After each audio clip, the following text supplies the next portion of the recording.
సర్పయాగం. ధౌమ్యుడనే ఋషి వద్ద 3 శిష్యులుండేవారు. వారి భక్తి శ్రద్ధలు పరీక్షించటానికి గురువుగారు ఆ శిష్యులను నానా హింసలు పెట్టేవాడు.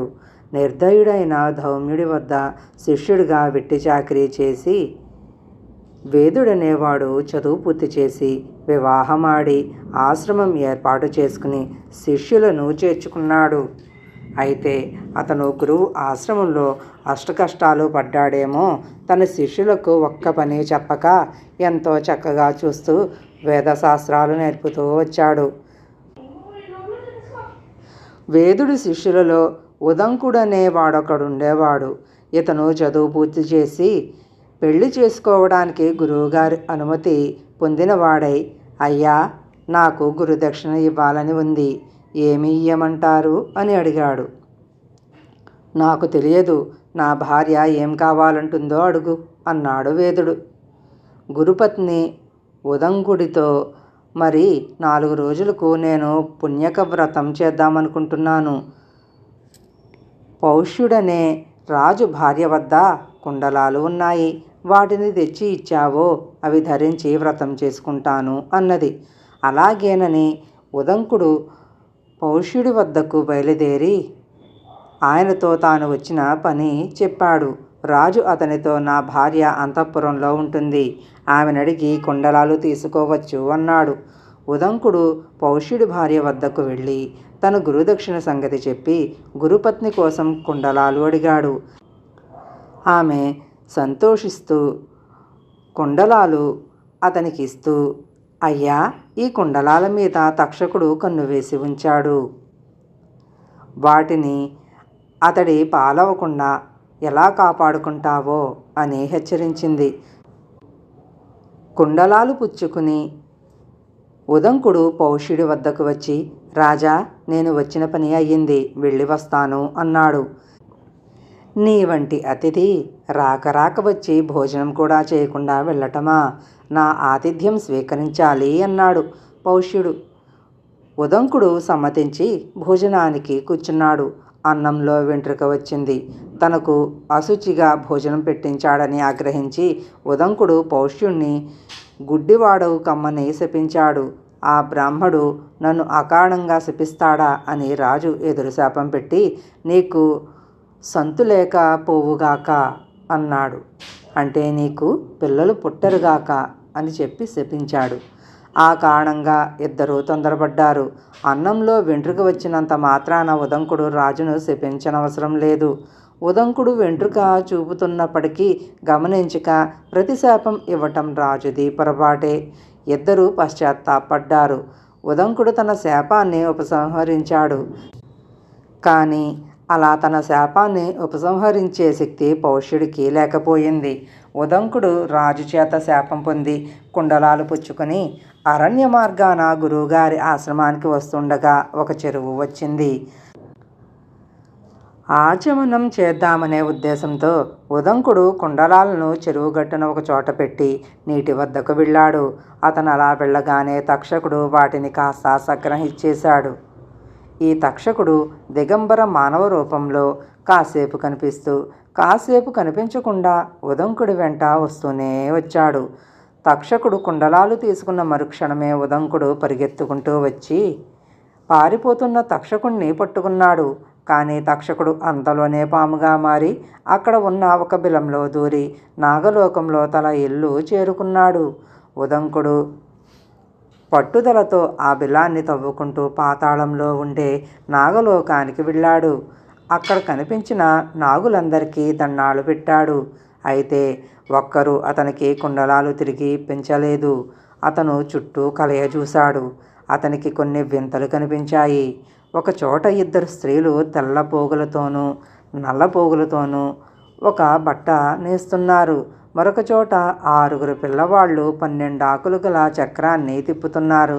మరొక చోట ఒక గొప్ప జాతి గుర్రం నిలబడి ఉన్నది. దాని మీద ఒక పురుషుడున్నాడు. ఉదంకుడు ఆ పురుషుణ్ణి సమీపించి ఆయన్ను స్తోత్రం చేశాడు. ఆ మనిషి సంతోషించి, ఏం కావాలో కోరుకో అన్నాడు. అయ్యా, నాకీ నాగలోకమంతా వశం కావాలి అన్నాడు ఉదంకుడు. ఆ మనిషి సరేనన్నాడు. ఉదంకుడు చూస్తుండగానే ఆ మనిషి ఎక్కిన గుర్రం నుంచి పొగలు మంటలు బయలుదేరాయి. నాగలోకమంతటా పొగచుట్ట వేసుకుంది. తక్షకుడు భయపడి కుండలాలను తెచ్చి ఉదంకుడికి ఇచ్చేశాడు. ఉదంకుడు కుండలాలు సంపాదించాడే గాని వ్రతం గడువులోపుగా వాటిని గురుపత్నికి ఎలా అందజేయాలో తెలియక దీనుడైపోయాడు. గుర్రం మీది మనిషి అతని దైన్యం గమనించి, కారణం తెలుసుకుని ఈ గుర్రం ఎక్కు, గడువు దాటకుండా గురువుగారింటికి చేరుతావు అన్నాడు.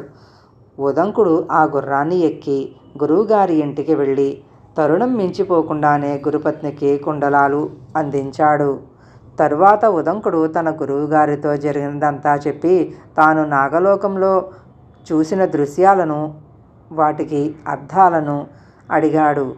నీవు పాతాళంలో చూసిన స్త్రీలు ధాత విధాత, వారు నేసే బట్టలో తెల్లని పోగులు పగళ్ళు, నల్లనివి రాత్రులు, నీకు కనిపించిన 6 కుర్రవాళ్ళు 6 ఋతువులు, వారు తిప్పే చక్రం సంవత్సరం, దానికి గల 12 ఆకులు 12 మాసాలు.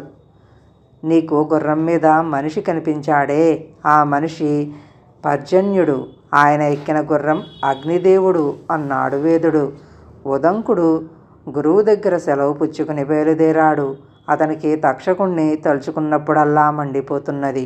అందుచేత అతను తిన్నగా హస్తినాపురానికి వెళ్ళి అక్కడ రాజుగా ఉన్న జనమేజయుణ్ణి చూసి ఆశీర్వదించి, రాజా, ఏమిటిది?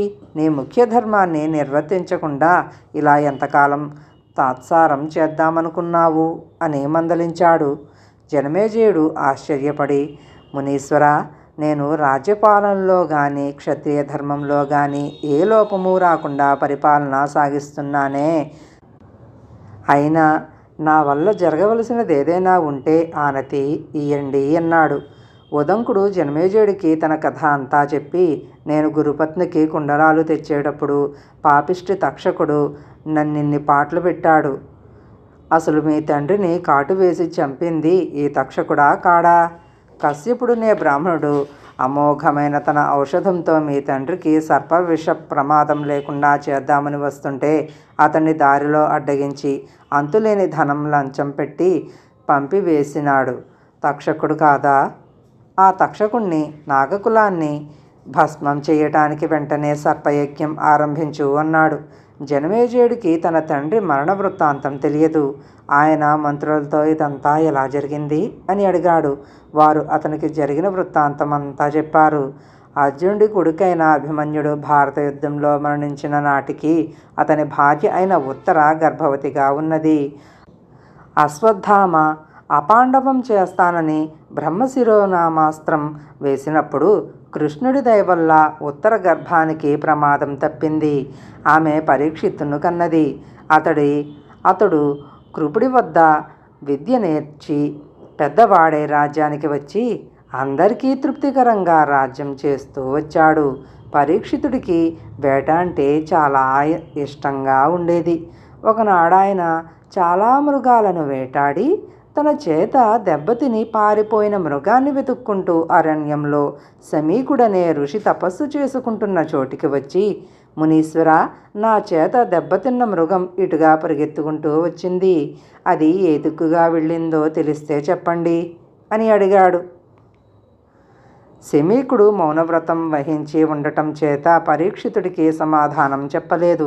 పరీక్షితుడికి కోపం వచ్చి ఆ సమీపంలో పడి ఉన్న పాము కళేబరాన్ని వింటి మొనతో ఎత్తి ఆ ముని మెడలో వేసి హస్తినాపురానికి తిరిగి వెళ్ళాడు. అయితే పరీక్షితుడికి తాను చేసిన పని తప్పని తెలిసి పశ్చాత్తాపం కలిగింది. ఎందుకంటే చచ్చిన పామును మెడలో వేసినప్పటికీ ఆ ముని అతనిపై ఆగ్రహించలేదు, చలించలేదును. శమీక మహామునికి శృంగి అనే ఒక కొడుకున్నాడు. అతను గురువుగారి ఇంటి నుంచి తండ్రి ఆశ్రమానికి వస్తుంటే దారిలో కృసుడనే స్నేహితుడు కనిపించాడు. మా తండ్రి క్షేమంగా ఉన్నాడా అని శృంగి అతన్ని అడిగాడు. పరీక్షితుడు మీ నాయన మెడలో చచ్చిన పామును వేసి వెళ్ళిపోయాడుగా అన్నాడు. కృసుడు హాస్యం చేశాడు. శృంగి ముక్కోపి. అతను శాపోదకం పట్టి, నా తండ్రిని అవమానించిన పరీక్షితుడు వారం లోపల తక్షకుడి విషంతో చస్తాడుగాక అని శపించాడు.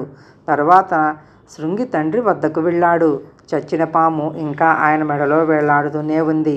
అది కూడా తెలియక శమీకుడు యోగ సమాధిలో ఉన్నాడు. శృంగి ఆ పాము కళేబరాన్ని తీసి పారేసి తండ్రికి నమస్కరించాడు. వెంటనే శమీకుడు కళ్ళు తెరిచి శృంగిని చూశాడు. అప్పుడు శృంగి జరిగిందంతా తండ్రికి చెప్పి తాను పరీక్షితును శపించిన మాట కూడా చెప్పేశాడు. శమీకుడి మాట విని అదిరిపడి నొచ్చుకుని, నాయనా, ఎందుకు తొందరపడ్డావురా? ధర్మంగా ఏలే రాజుకు కీడు చేయవచ్చునా? రాజంటూ ఉండబట్టే కదా మనమైనా నిశ్చింతగా ఉంటున్నాం. మన తపస్సు నిర్విఘ్నంగా సాగుతున్నది. అందులోనూ పరీక్షితుడు ధర్మరాజు లాంటివాడు. చిన్నతనం చేత ఈ పని చేశావు. చేతనైతే నీ శాపం ఉపసంహరించుకో అన్నాడు. ఆ పని తనకు సాధ్యం కాదన్నాడు శృంగి.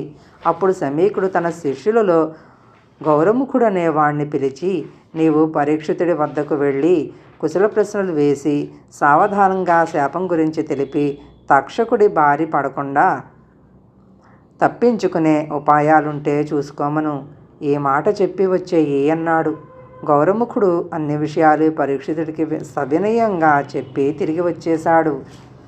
తరువాత పరీక్షితుడి మంత్రులందరూ ఆలోచించి ఒక ఒంటి స్తంభపు మేడ నిర్మించారు. అందులో గాలి కూడా సరిగా చొరబడటానికి వీలు లేకుండా చేశారు. దాని నిండా విషాలకు విరుగుళ్ళు పేర్చారు. విష వైద్యులను, మంత్రవేత్తలను ఆ మేడలో ఉంచారు. రాజు, మంత్రులు అందులోనే ఉండి రాజ్యాంగమంతా నడిపించారు. 6 రోజులు క్షేమంగా గడిచాయి. శృంగి శాపం పెట్టినది మొదలు తక్షకుడిలో పరీక్షితుని ఎలా చంపటమా అన్న ప్రేరణ కలిగింది. పరీక్షితుడికి పాము కాటు వల్ల ప్రమాదం ఉందని విని కశ్యపుడనే బ్రాహ్మణుడు రాజును పాము విషం నుంచి కాపాడటానికి హస్తినాపురానికి బయలుదేరి వస్తున్నాడు. ఈ సంగతి తక్షకుడికి తెలియవచ్చింది. అతను బ్రాహ్మణ రూపంలో కశ్యపుణ్ణి దారిలో కలుసుకుని, ఎవరు మీరు, ఎక్కడికి ప్రయాణం అని రకరకాల ప్రశ్నలు వేశాడు. దానికి కశ్యపుడు జవాబుగా, నాకు పాము విషం చేత చచ్చిన వారిని, మాడి మసిబొగ్గైన వారిని కూడా బతికించే మంత్రం తెలుసును. పరీక్షిన్ మహారాజును తక్షకుడు కరిచి చంపుతాడుట. నేనాయనను తిరిగి బతికించి ధర్మాన్ని రక్షించడమే కాక కీర్తికి కీర్తి, డబ్బుకు డబ్బు కూడా సంపాదించుకుంటాను అన్నాడు. అప్పుడు తక్షకుడు కశ్యపుడితో, అయ్యా, నేనే తక్షకుణ్ణి. పిడుగుపడి చచ్చిన వారైనా బతికి రావచ్చునేమో కానీ నేను కరిచిన వారు మందులతోనూ మంత్రాలతోనూ తిరిగి బతకటం కలలో వార్త. అందుచేత నీవు వచ్చిన దారి పట్టవచ్చు. నా మాటలలో నీకు నమ్మకం లేదంటావా? ఈ మహా వటవృక్షం చూడు. ఈ మర్రి చెట్టు ఎంతో విశాలంగాను ఎత్తుగాను పెరిగి ఆకులతోనూ కాయలతోనూ నిండి ఉన్నది. దీన్ని నేను కాటు వేస్తే ఏమవుతుందో చూడు అంటూ ఆ మర్రి చెట్టు మొదలను కాటువేశాడు. మరుక్షణమే అంత చెట్టు కూడా బూడిద కుప్పగా రాలిపోయింది. అప్పుడు కశ్యపుడు ఆ బూడిద అంతా ఒకచోట పోగువేసి తన మంత్రం చదివాడు. వెంటనే ఆ మర్రి చెట్టు ఎప్పటిలాగా అయి నవనవలాడింది. కశ్యపుడి మంత్రశక్తికి తక్షకుడు నిర్ఘాంతపోతూ, అయ్యా, నా విషయానికైతే మంత్రం వేశారు కానీ అమోఘమైన మునిశాపాన్ని మంత్రం నివారించగలదా? పరీక్షితుడు మీకిచ్చే డబ్బు కన్నా నేను చాలా హెచ్చు ఇస్తాను. తీసుకుని మీ దారిన మీరు వెళ్ళండి అన్నాడు. కశ్యపుడు కూడా కొంచెం యోచించి పరీక్షితుడికి కాలం తీరిపోయిందని నిశ్చయించుకున్నవాడై తక్షకుడి వద్ద అంతులేని డబ్బు పుచ్చుకుని వెనక్కు తిరిగి వెళ్ళిపోయాడు. ఈ సంఘటన ప్రపంచానికి తెలియకనే పోను. ఏమంటే తక్షకుడు, కశ్యపుడు మాట్లాడుకున్నది నిర్జనమైన అరణ్యంలో. అయితే దైవికంగా ఒక బ్రాహ్మణుడు కట్టెల కోసం అడవికి వెళ్ళి ఆ సమయాన ఆ మర్రి చెట్టు పైన ఉండి తక్షక కశ్యప సంభాషణ విన్నాడు. తక్షకుడు కాటు వేసినప్పుడు మర్రి చెట్టుతో సహా బూడిద అయ్యాడు. కశ్యపుడు మంత్రం చదవగానే చెట్టుతో పాటు తిరిగి బతికాడు. తర్వాత ఈ సంఘటన అందరికీ చెప్పేశాడు. కశ్యపుడు డబ్బు తీసుకుని వెళ్ళిపోయాక తక్షకుడు పరీక్షితుణ్ణి చేరి కాటు వేయటానికి తగిన ఉపాయం ఆలోచించాడు. అతను కామరూపులైన నాగులను పిలిచి, మీరందరూ మునికుమారుల వేషాలు వేసుకుని పరీక్షితుడుండే మేడ దగ్గరికి పళ్ళు పూలు పట్టుకుని వెళ్ళండి, నేను కూడా అదృశ్యంగా మీ వెంట ఉంటాను అని చెప్పాడు. నాగులు అలాగే వెళ్ళి భవనంలో ఉన్న వారందరికీ పుష్పఫలాలు అందజేశారు. పరీక్షితుడు చాలా సంతోషించి వారికందరికీ బహుమానాలు ఇప్పించి వారు తెచ్చిన ఫలాలను తన చుట్టూ ఉన్న వారందరికీ తలా ఒకటి ఇచ్చి తాను కూడా ఒక పండు తీసుకుని దాన్ని పగలదీశాడు. అప్పుడు ఆయనకు పండులో నల్లని కళ్ళు, ఎర్రని శరీరము గల చిన్న పురుగు కనిపించింది. పరీక్షితుడు ఆ పురుగును అందరికీ చూపి, నా శాపానికి గడువు సూర్యాస్తమయంతో తీరిపోతుంది. ఈ పురుగు నన్ను కరిచినట్టయితే బ్రాహ్మణుడి శాపం తీరినట్టు అవుతుంది, నాకు ప్రాణభయము ఉండదు అంటూ ఆ పురుగును తన మెడ మీద ఉంచుకున్నాడు. అక్కడ ఉన్న వారిలో ఒక్కడు కూడా ఆయన్ను నివారించడానికి యత్నించలేకపోయారు. అంతలోనే పురుగు గబాలన తక్షకుడిగా మారిపోయి తన శరీరంతో రాజును చుట్టివేసి, నేనే తక్షకుణ్ణి అని గట్టిగా అరచి పరీక్షితుణ్ణి కాటువేసి వెళ్ళిపోయింది. తక్షకుణ్ణి చూస్తూనే రాజు పరివారం యావత్తూ పిడుగుపడినట్టుగా చెల్లాచెదరై పారిపోయారు. తక్షకుడి విషాగ్నికి ఒంటి స్తంభం మేడ నిలువున భగభగా మండిపోయింది. చనిపోయిన పరీక్షితుడికి ఉత్తర క్రియలు జరిగాయి. పరీక్షితుడు పోయేనాటికి అతని కొడుకు జనమేజయుడు బాలుడు. కానీ మంత్రులు అతనికే రాజ్యాభిషేకం చేసి పరిపాలన సాగించారు. తరువాత కాశీరాజు కూతురు వపుష్ట అనే కన్యను తెచ్చి జనమేజయుడికిచ్చి పెళ్లి చేశారు. జనమేజయుడి కీర్తి క్రమంగా దశ దిశలా వ్యాపించింది.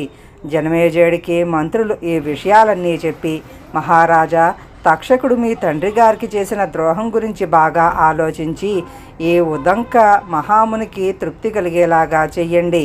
తక్షకుడు దుర్మార్గుడు కనుకనే ఒక బ్రాహ్మణుడు శాపం పెట్టిన మాత్రాన మీ తండ్రి గారి ప్రాణాలు తీశాడు అన్నారు. జనమేజయుడికి పట్టరాని ఆగ్రహం వచ్చింది. ఆయన మంత్రులతో ఆ శాపం తక్షకుడికి ఒక సాకుగా దొరికింది. అతడి కోరిక మా తండ్రికి అపకారం చేయాలనే. అందుకే కదా మహామంత్రవేత్త అయిన కశ్యపుణ్ణి దారిలో అడ్డగించి లంచం పెట్టి తిప్పి పంపేశాడు. నేను తప్పక యాగం చేసి తక్షకుడు మొదలైన సర్పాలన్నిటినీ యాగాగ్నిలో బూర్ద చేస్తాను. అందువల్ల ఉదంక మహామునికి కూడా తృప్తి కలుగుతుంది అన్నాడు. తర్వాత జనమేజయుడు రాజపురోహితుణ్ణి యజ్ఞం చేయించే వాళ్లను పిలిపించి, ఈ సర్పయాగం తంతు ఏమిటి అని అడిగాడు. దానికి వారు, మహారాజా, ఈ సర్పయాగమన్నది తమ కోసమే ఏర్పడింది. అది చేసే అర్హత తమరికొక్కరికే ఉన్నది. దీన్ని మరెవరూ చెయ్యరు అన్నారు. అయితే యజ్ఞానికి కావలసిన ఏర్పాట్లన్నీ చెయ్యండి అని జనమేజయుడు ఆజ్ఞాపించాడు. సంబరాలన్నీ సేకరిస్తున్నారు. యజ్ఞం చేయించే బ్రాహ్మణులు యజ్ఞశాల నిర్మిస్తున్నారు. జనమేజయుడి వద్ద లోహితాక్షుడనే ఒక సూతకులం వాడున్నాడు. అతను గొప్ప శిల్పి, శాస్త్రవేత్త, వాస్తు నిపుణుడు, అనేక పురాణాలు ఎరిగినవాడు. అతడు జనమేజయుడితో ఈ యాగం పూర్తి కాదు, దీనికొక బ్రాహ్మణుడు అడ్డుపడతాడు అని చెప్పాడు. అది వినగానే జనమేజయుడు మండిపడి లోహితాక్షుణ్ణి యాగశాలలోకి రానివ్వవద్దని ఉత్తర్విచ్చాడు. తర్వాత జనమేజయుడు వపుష్ట మహాదేవి యజ్ఞదీక్ష భూని యాగశాలలో ప్రవేశించారు. సర్పయాగం ఆరంభమయ్యింది. చండ భార్గవుడు, పింగళుడు, కౌత్యుడు, వ్యాసుడు, వైశంపాయనుడు, జైమిని, ఉద్దాలకుడు మొదలుగా గల అనేక మంది మహామునులు యజ్ఞశాలలో ఉన్నారు. నీలవస్త్రాలు ధరించిన ఋత్విజులు ఒక్కొక్క మంత్రమే చదువుతుంటే ఒక్కొక్క సర్పం వచ్చి అగ్నిలో పడనారంభించింది. సర్పాలలో చాలా వంశాలకు చెందినవారున్నారు. వాసుకీయులు తక్షక వంశానికి చెందినవారు, ఐరావతులు, కౌరవ్యులు ధృతరాష్ట్ర కులానికి చెందినవారు వేల లక్షల సంఖ్యలో పేరు పేరునా పిలువబడి హోమగుండానికి బలికాసాగారు. యజ్ఞశాల క్రమంగా బీభత్సపూరితమైంది. తక్షకుడు భయపడి ఇంద్రుడి వద్దకు వెళ్ళి శరణు వేడాడు. ఈ సర్పయాగంలో నీలాంటి గొప్ప పాములకు ప్రమాదం ఉండదని ఇదివరకే బ్రహ్మ చెప్పాడు. అందుచేత నీవు భయపడకు అని ఇంద్రుడు తక్షకుణ్ణి తన వద్దనే ఉంచుకున్నాడు. వాసుకి కూడా గొప్ప సర్పాలలో ఒకడు. సర్పయాగం నిలిపించే ప్రయత్నంలో వాసుకి తన చెల్లైన జరత్కారువు వద్దకు వెళ్ళాడు. అలా అతను వెళ్ళటానికి ఒక కారణం ఉన్నది. సర్పాలన్నీ యాగంలో నశించేలాగూ శపించినది సర్పాలకు తల్లి అయిన కద్రువ. ఆవిడ తన సవతి అయిన వినతతో లేనిపోని పందెం వేసి తాను పందెం గెలవగలందులకు తన కొడుకులను అన్యాయం చెయ్యమన్నది. వారు నిరాకరించారు. అందుకని ఆమె వారిని శపించింది. ఆ సమయంలో ఆమె ఒడిలో ఏలాపుత్రుడనేవాడున్నాడు. బ్రహ్మదేవుడికి దేవతలకు ఈ సర్పయాగం గురించి జరిగిన సంభాషణ అంతా వాడు విన్నాడు. దేవతలతో బ్రహ్మ ఏమన్నాడంటే, సర్పయాగం జరుగుతుంది కానీ అది పూర్తి అయ్యేలోపుగా జరత్కారువునకు పుట్టిన కుమారుడు దాన్ని మధ్యలో నిలిపివేస్తాడు అన్నాడు. ఈ మాట ఏలాపుత్రుడు విని వాసుకి చెప్పాడు. అది మొదలు వాసుకి తన చెల్లెలైన జరత్కారు పెళ్లి కోసం ఎదురు చూడసాగాడు. ఇలా ఉండగా జరత్కారుడనే ఒక బ్రాహ్మణుడు బ్రహ్మచర్య వ్రతం అవలంబించి తపస్సు చేసుకుంటూ ఒకనాడు ఒక చెట్టును అంటుకుని తలకిందులుగా వేలాడుతున్న బ్రాహ్మణులను చూసి, అయ్యా మీరంతా ఎవరు అని అడిగాడు. దానికి వారు, మేము జరత్కారుడి పూర్వీకులం. జరత్కారుడు బ్రహ్మచర్యం అవలంబించింది సంతానహీనుడు కావటం చేత ఉత్తమ లోకాలు చేరలేక ఇలా ఉన్నాం అన్నారు. ఈ మాటలు విని జరత్కారుడు చాలా చింతించి తన పేరుగల కన్య దొరికితే వివాహమాడ నిశ్చయించి అలాంటి కన్య కోసం వెతుకుతూ వాసుకి చెల్లెల్ని గురించి విని వచ్చి ఆమెను పెళ్ళాడాడు. వారిద్దరికీ ఆస్తికుడనే కుమారుడు కలిగాడు. ఈ ఆస్తికుడే సర్పయాగం ఆపగలవాడు కనుక వాసుకి ఇప్పుడు తన చెల్లెల్ని ఆశ్రయించాడు. జరత్కారువు చిన్నవాడైన తన కొడుకును ఆస్తికుణ్ణి పిలిచి, నాయనా నీవు తపస్సంపన్నుడువు. నీ మామలైన సర్పాలు జనమేజయుడు చేసే యాగానికి బలి అవుతున్నారు. ఈ వంశక్షయాన్ని నీవు నిలుపుతావనేవారు నన్ను నమ్మి మీ తండ్రికిచ్చి వివాహం చేశారు. కనుక నీవు వెంటనే జనమేజయుడి యజ్ఞశాలకు వెళ్ళి ఈ సర్పమారణ హోమం నిలుపు చేయించు. నీ వల్లనే సాధ్యమవుతుందని బ్రహ్మదేవుడు అన్నాడట అన్నది. ఆస్తికుడు తల్లి ఆజ్ఞ పొంది జనమేజయుడి యజ్ఞశాలకు వెళ్ళాడు. జనమేజయుడిని అక్కడ చేరిన మహర్షులను ప్రశంసించాడు. జనమేజయుడిని ఆశీర్వదించాడు. వయసులో చిన్నవాడు, చక్కని రూపము, తేజస్సు, మధురమైన వాక్కు గల ఆస్తికుణ్ణి చూసి అక్కడి వారందరూ ఎంతో ముచ్చటపడ్డారు. జనమేజయుడు ఆ యువకుడితో, అయ్యా నీ రాగతో యజ్ఞశాలకు ఎంతో కళ వచ్చింది. నీకేమి వరం కావాలో కోరుకో అని ఋత్విజులకేసి తిరిగి, ఇన్ని పాములు హోమమయమయ్యాయి గాని అసలువాడు తక్షకుడు ఇంకా బలి కాలేదేం అని అడిగాడు. రాజా, తక్షకుడు ఈ లోకాలలో ఎక్కడా లేడు. దేవేంద్రుడు చెంత చేరాడు అని వారు జవాబిచ్చారు. అయితే ఇంద్రుణ్ణి కూడా తక్షకుడితో సహా మంత్రశక్తితో లాక్కురండి అన్నాడు జనమేజయుడు. వారు అలాగే మంత్రం చదివేసరికి ఇంద్రుడు అతని ఉత్తరీయానికి చుట్టుకుని తక్షకుడు హోమగుండం కేసి రాసాగారు.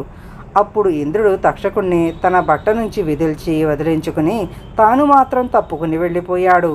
తక్షకుడు మెలికలు తిరుగుతూ అగ్నికేసి పడసాగాడు. మహారాజా, నేను కోరినది ఇస్తానన్నారు. ఈ సర్పయాగం వెంటనే మానాలి. అదే నా కోరిక. ఈ సర్పాలు నాకు తల్లివైపు బంధువులు అంటూ ఆస్తికుడు తన తపశక్తితో తక్షకుణ్ణి హోమగుండంలో పడకుండా వెనక్కు పంపేశాడు. సర్పయాగం నిలిచిపోయింది. లోహితాక్షుడు చెప్పిన మాట అక్షరాలా జరిగింది. జనమేజయుడు లోహితాక్షుడికి తగిన రీతిగా ధనమిచ్చాడు.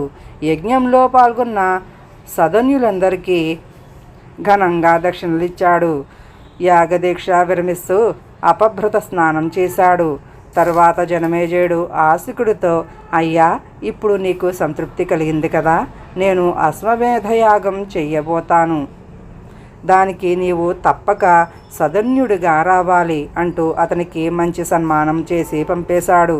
వాసుకి మొదలైన వారు తమ వంశ నిర్మూలనాన్ని ఆపిన ఆస్తికుణ్ణి ఎంతగానో కొనియాడారు. ఆస్తికుణ్ణి తలుచుకుంటే తొలగిపోని పాములు తలలు పగిలి చచ్చేలాగా వాసుకి మొదలైన వారు అతనికి వరం కూడా ఇచ్చారు.